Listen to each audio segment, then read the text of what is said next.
चलो अब देखो तब समझ लेते हैं।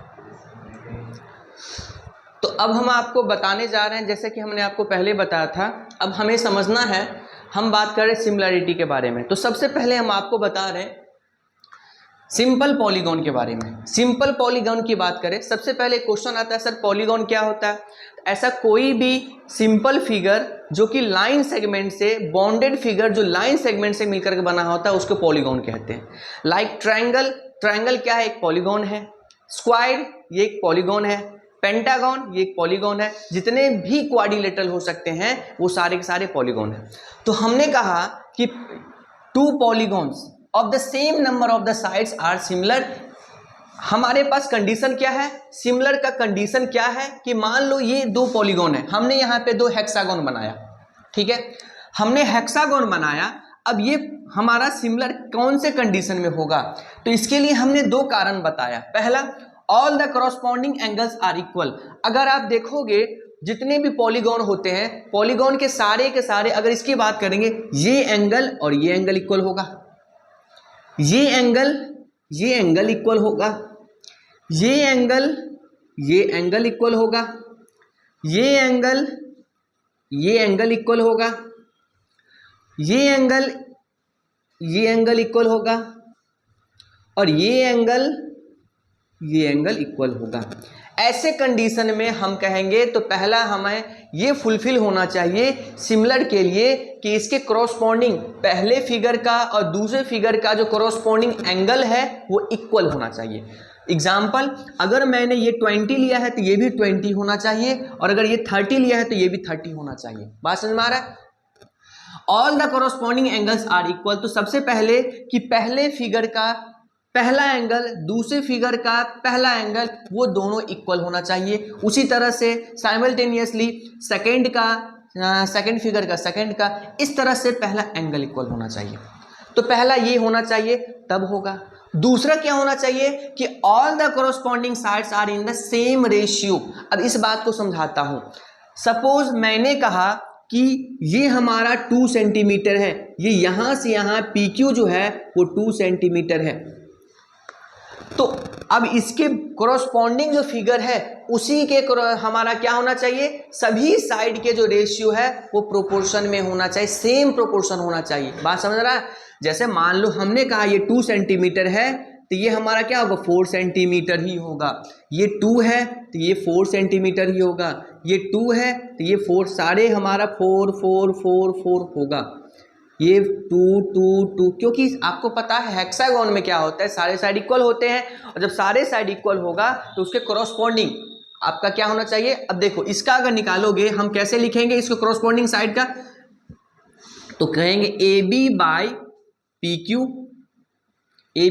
PQ, उसके बाद इक्वल टू क्या होना चाहिए, BC बाई QR, तीसरा CD बाय RS,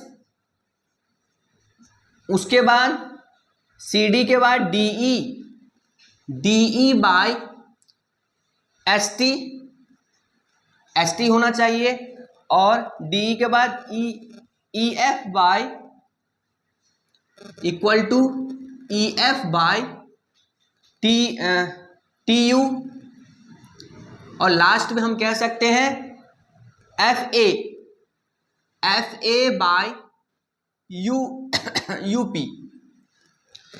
मतलब ये कहना चाह रहे हैं कि सभी का जो रेशियो होगा, सभी का जो प्रोपोर्शन होगा वो इक्वल होगा। मान लो अब AB की बात कर लेते हैं, कितना है 2, और ये PQ क्या है 4, तो 2/4, ये भी 2/4, ये भी 2/4, ये भी 2/4, 1 2 3 4 5 6, 1 2 3 4, ये भी 2/4 और ये भी 2/4। तो सबका अगर आप निकालोगे तो ये 2 1 जा 2, 2 2 जा 4, 2 1 जा 2, 2 2 जा 4, 2 1 जा 2, 2 2 जा 4, 2 1 जा 2, 2 2 जा 4, 2 1 जा 2, 2 2 जा 4, 2 1 जा 2, 2 2 जा 4। डैट मीन सबका जो प्रोपोर्शन आया 1/2 आया है। तो अगर ये दो चीज फुलफिल करे, कोई भी पॉलीगॉन अगर दो चीज फुलफिल करे, पहला कि करॉस्पॉन्डिंग एंगल इक्वल होना चाहिए और दूसरा करॉस्पॉन्डिंग साइड्स जो है वो किस में होना चाहिए, प्रोपोर्शन में होगा, वो इक्वल होगा, सेम प्रोपोर्शन होगा, ऐसे कंडीशन में हम कहेंगे ये दोनों फिगर क्या है, ये हमारे सिमिलर फिगर है। कोई पॉलीगॉन क्या होगा, वो सिमिलर पॉलीगॉन होगा, चाहे वो ट्रायंगल की बात करें, चाहे वो क्वाड्रिलेटरल की बात करें, चाहे वो पेंटागन होगा, हेक्सागन होगा, हेप्टागन होगा, नोनागन होगा, डेकागन होगा, कुछ भी होगा, ऐसे कंडीशन में हम इससे क्या कहेंगे, ये हमारा सिमिलर पॉलीगॉन है। बात समझ में आ रहा है? अब हमारे पास उसी तरह से जब ये समझ में आ गया तो ये भी समझ में आ जाएगा। हमने कहा सिमिलर ट्रायंगल का मतलब क्या होता है, और ट्रायंगल भी एक तो पॉलीगॉन होता है ना, हमें इस चैप्टर में तो ट्रायंगल के बारे में पढ़ना है, तो आ जाते हैं। कहता है a triangle is plane figure. पहले तो हमने यहाँ पे ये बताया कि ट्रायंगल क्या होता है, तो ट्रायंगल एक प्लेन फिगर होते हैं जिसमें क्या होते हैं, 3 साइड्स और 3 क्या होते हैं, एंगल्स होते हैं। क्या होता है, 3 साइड्स और 3 एंगल। बट अगर हम बात करते हैं कि सर ये सिमिलर ट्रायंगल क्या होता है, तो देखो 2 triangle are said to be similar. 2 triangle उस कंडीशन में हमारा सिमिलर कहलाएगा जब क्या होगा, their corresponding angles are equal. मैंने आपको पहले बताया था, लाइक मान लो हमने ये 2 ट्रायंगल बनाया, ये 2 ट्रायंगल आपको बनाया और आपको कहा कि ये कब हमारा सिमिलर होगा। अगर मान लो ये ए है, ये बी है, ये सी है, ये पी है, ये क्यू है, ये आर है। अगर मैं कहता हूं कि ये एंगल ए जो है पी के इक्वल है, दूसरा एंगल बी जो है एंगल क्यू के इक्वल है, एंगल सी जो है वो एंगल आर के इक्वल है, ठीक है, एंगल आर के इक्वल है। और उसके बाद दूसरा क्या कह रहा है, देयर करॉस्पॉन्डिंग साइड्स आर प्रोपोर्शनल। मैंने कहा कि ये हमारा 2 है और ये हमारा 4 है, ये हमारा 3 है, ये हमारा 6 है। सपोज मैंने ऐसा बताया, ये हमारा 4 है, ये हमारा 8 है। समझ में आया?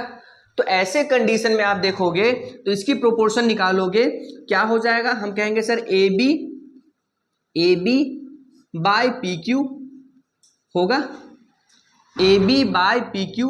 दूसरा बी सी अपॉन में क्यू आर। तीसरा ए सी अपॉन में पी आर।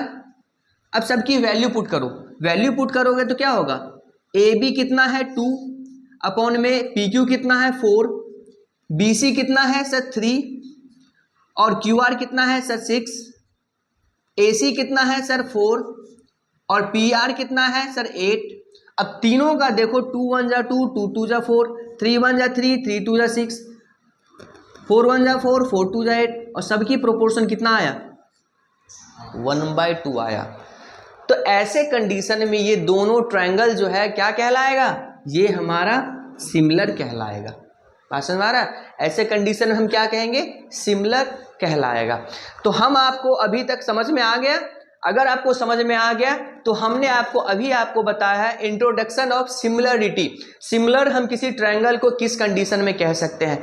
अब हमें ज़रूरत ये है, अगर हम 10th की बात करें, जो one of the most important जो पार्ट है वो है थ्योरम, और थ्योरम से आपके पेपर में 100% क्वेश्चन आता है। तो हम क्या करेंगे, 6.1 का जो मोस्ट इंपॉर्टेंट काफ़ी हॉट क्वेश्चन जो आपके पेपर में आता है और 100% जो क्वेश्चन आता है वो है बेसिक प्रोपोर्शनलिटी थ्योरम, जिसे हम लोग थेल्स थ्योरम के नाम से काफ़ी पॉपुलर है। थेल्स नाम का बहुत बड़े मैथमेटिशियन थे जिन्होंने ये थ्योरम दिए हुए थे। इनको समझेंगे कि ये क्या है। तो अभी हम इसके बाद आपको सबसे पहले आपको थेल्स थ्योरम का बहुत ही शॉर्ट वीडियो में बताएंगे, बहुत ही अच्छे से बताएंगे, ताकि जिनका बेसिक वीक भी है आप आराम से आप ही की लैंग्वेज में हम आपको बताएंगे। तो हम आगे चलते हैं और उस थेल्स थ्योरम को समझते हैं। ठीक है, यहाँ तक कोई दिक्कत है? समझ में आ रहा है? यहाँ तक तो कोई दिक्कत नहीं है ना? तो सिमिलरिटी का मतलब समझ में आ गया।